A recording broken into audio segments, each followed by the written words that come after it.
কলকাতা শেষে চোখের কোণে যে জলটুকু আসে, ভিডিওর ব্যাকগ্রাউন্ড দেখেছেন? বেশ রাজকীয়, তাই না? চমৎকার এসি, সুন্দর লাইটিং, রাজকীয় খাট।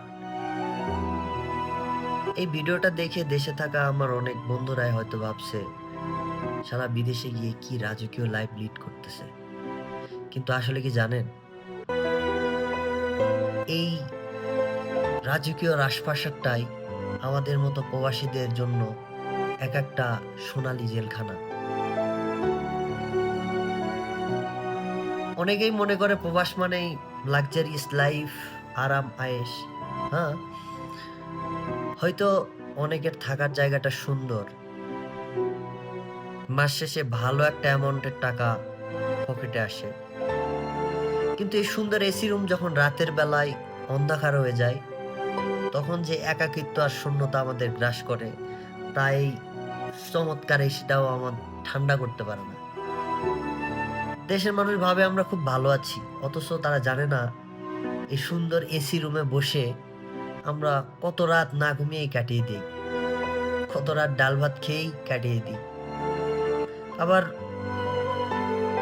ঈদের মধ্যে বাড়ি থেকে যখন লোকজনেরা নতুন নতুন কাপড় পরে আমাদের ভিডিও কল দেয়, অপর প্রান্তে আমরা ৩-৪ বছর আগের কোনো পাঞ্জাবি পরেই ঈদ করে এসে বসে থাকি।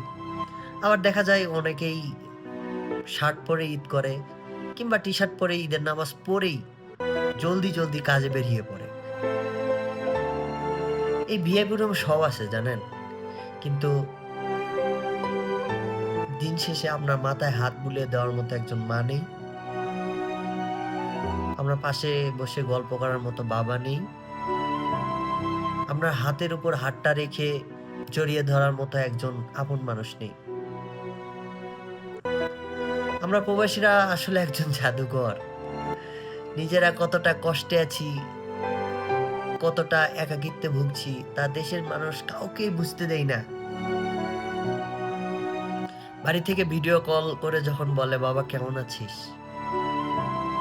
আমরা তখন এই সুন্দর রুমটা দেখিয়ে বলি, দেখো আমরা কত সুখে আছি, কত খুশি আছি, কত ঘুরছি ফিরছি খাচ্ছি। কিন্তু কলকাতা শেষে চোখের কোণে যে জলটুকু আসে, সেই জল দেখানোর মতো ফিল্টার আজ পর্যন্ত কোনো মোবাইল কোম্পানি বানাইতে পারেনি।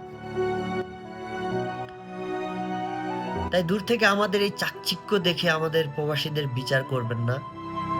প্রবাসীদের জীবনটা ওপার থেকে যতটা দেখতে রঙিন মনে হয়, ভেতর থেকে ততটাই ধূসর। ভালো থাকুক সব রেমিটেন্স যোদ্ধারা, যাদের কারণে দেশে থাকা তাদের পরিবারগুলো হাসতে পেরেছে। সালাম আপনাদের। ঈদ মোবারক সকল প্রবাসী ভাইদেরকে।